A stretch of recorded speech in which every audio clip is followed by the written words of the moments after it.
예배의 의미, 창세기 12장 8절. 거기서 베델 동쪽 산으로 옮겨 장막을 치니 서쪽은 베델이요 동쪽은 아이라. 그가 그곳에서 여호와께 제단을 쌓고 여호와의 이름을 부르더니. 예배란 하나님께서 우리에게 주신 가장 좋은 것을 다시 하나님께 드리는 것입니다.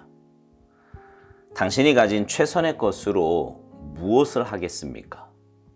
하나님의 축복을 받을 때마다 사랑의 선물로 하나님께 그 축복을 다시 돌려드리십시오. 하나님 앞에서 그 축복들을 세어보며 감사하고 진정한 예배로 주님께 그 축복을 돌려드리십시오. 만일 자신만을 위해 하나님께서 주신 축복을 쌓아놓으면 마치 쌓아놓은 만나가 썩었듯이 그 축복은 당신을 영적으로 메마르고 썩게 만들 것입니다. 하나님께서는 당신 자신만을 위해 영적 축복들을 붙들고 있는 것을 허락하지 않으십니다. 주께서 다른 사람들에게 그 축복을 또 다른 축복으로 만드시도록 그 축복은 주님께 예배로 드려져야 합니다. 베델은 하나님과의 교제를 상징하는 반면 아이는 세상을 상징합니다. 아브라함은 그 둘 사이에 장막을 쳤습니다. 하나님을 향한 우리의 공적 활동에 대한 진정한 가치는 우리가 주님과 얼마나 깊은 개인적인 교제를 가지고 있는가 하는 것입니다.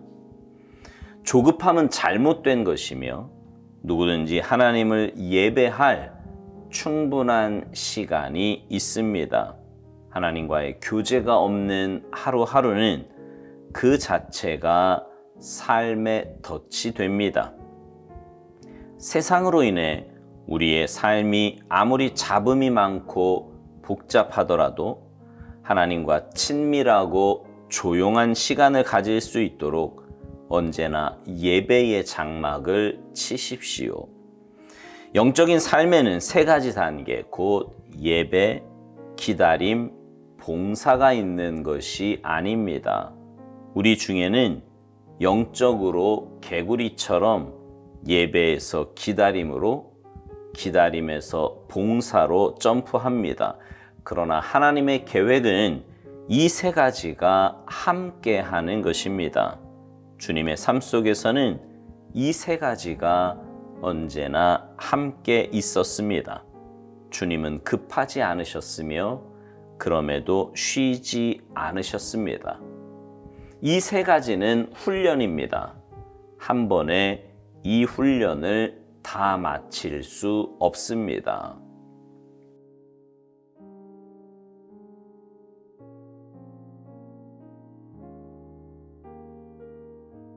예배의 중요성은요, 아무리 강조해도 지나치지 않습니다. 신앙생활의 출발은 예배고요. 신앙생활의 중심도 예배이기 때문입니다. 그래서 악한 원수는요, 어떻게 해서든지 우리 삶에서 예배를 약하게 만들려고 합니다. 약하게 만든다는 말은 중요하지 않게 만든다는 말이에요. 우리의 삶에서 예배가 그렇게 중요하지 않게끔 자꾸 그렇게 만든다는 거지요. 예배 대신 다른 것으로 대체하게 만들고 예배보다 더 중요한 것이 있다고 그렇게 생각하게 만듭니다. 아닙니다.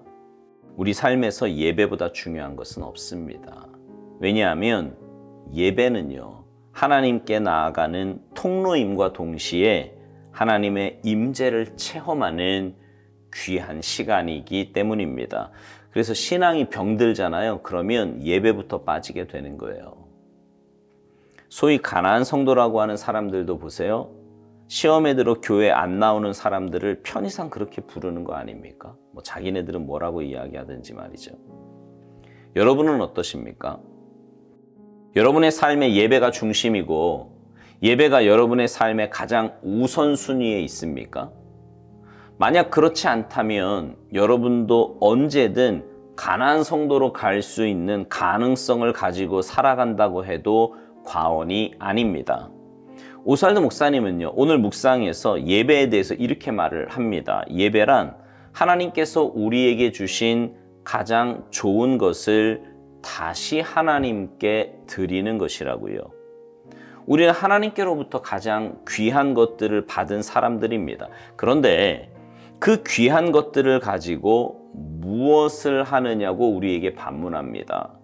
하나님 앞에서 그 축복들을 세워보며 감사하고 진정한 예배로 주님께 그 축복을 돌려드리라고 권면합니다. 만일 자신만을 위해 하나님께서 주신 축복을 쌓아놓으면 마치 쌓아놓은 만나가 썩었듯이 그 축복은 당신을 영적으로 메마르고 썩게 만들 것이라고요.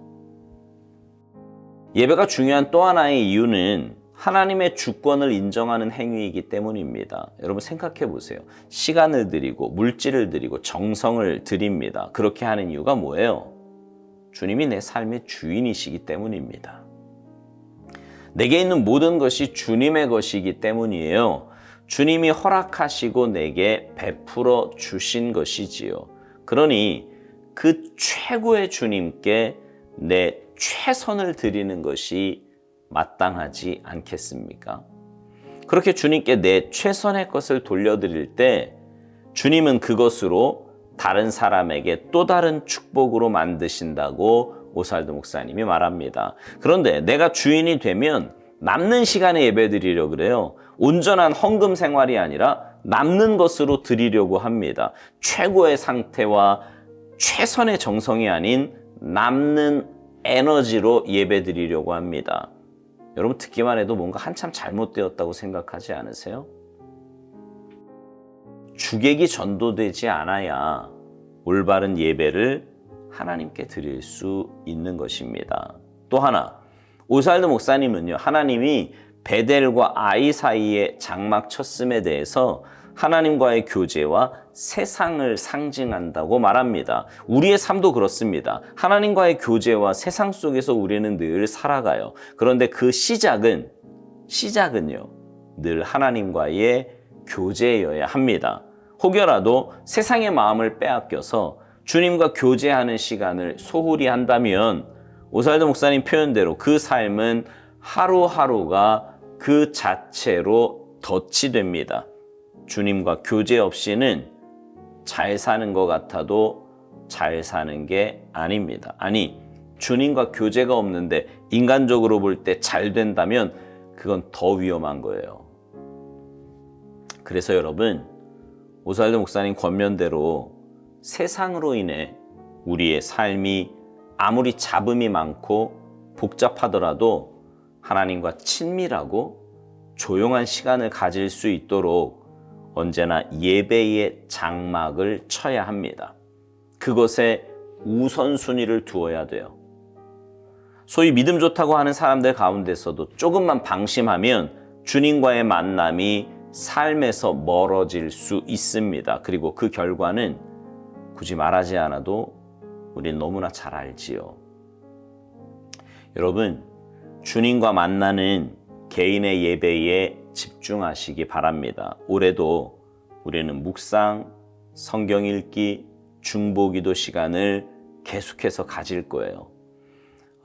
처음 묵상 시작할 때는요, 어떻게든 1년 잘 버티고 마치고, 그리고 그렇게 1년 끝나면 이거 끝내야지 이런 생각이었거든요. 왜냐면 매일 이 묵상을 하고 이걸 또 촬영을 하고 한다는 게 이게 사실은 쉬운 일이 아니에요. 그래서 1년 끝나면 이거 당장 그만둬야겠다 이런 생각 했었는데 올 한 해 끝까지 가보려고 합니다. 사실은 작년 4월에 시작을 했으니까 올 3월까지만 하면 끝이지만 그래서 4월부터는 또 똑같은 내용을 다루겠지만 아마 이 책을 계속 묵상해 보신 분들은 아시겠지만 묵상할 때마다 하나님이 주시는 은혜가 분명히 다를 거라고 그렇게 믿습니다. 그래서 올해도 끝까지 이 묵상을 계속 해보려고 하는데 하나님이 주시는 특별한 은혜가 분명히 있을 거라고 믿어요. 성경 읽기 계속 할 거고요. 모르겠어요. 언제 맞춰질지 모르겠지만 성경 읽기가 맞춰지면 약속드린 대로 철로 역정을 읽을 겁니다. 철로 역정도 굉장히 성경만큼이나 깊이가 있고요. 굉장히 복음적이라 큰 은혜가 있을 거라고 믿고요. 철로 역정 읽고 나서 어떻게 할지 모르겠지만 어쨌든 주님 주시는 그 마음과 지혜로 결정을 할 것입니다. 중보기도도 역시나 계속 진행될 예정입니다. 중보기도를 통해서 공동체성의 회복과 또 서로를 향한 마음, 무엇보다 함께 기도할 수 있음에 얼마나 감사한 일인지 모르겠습니다. 그 외에 여러분 개인적으로도 하나님을 만나는 시간을 꼭 가지시기 바랍니다. 그래서 올해는 여러분의 개인의 예배와 공동체가 함께 드리는 예배에 모두 성공하시기 바랍니다. 코로나로 그동안 온라인으로만 예배를 드렸다면 이제 나오세요. 현장으로 나오셔도 돼요. 네. 예배의 성공자가 인생의 성공자입니다. 꼭 기억하시고 날마다 매일의 예배에 승리하셔서 주님이 주시는 놀라운 은혜와 축복 가운데 살아가시기를 주님의 이름으로 축복합니다. 아멘.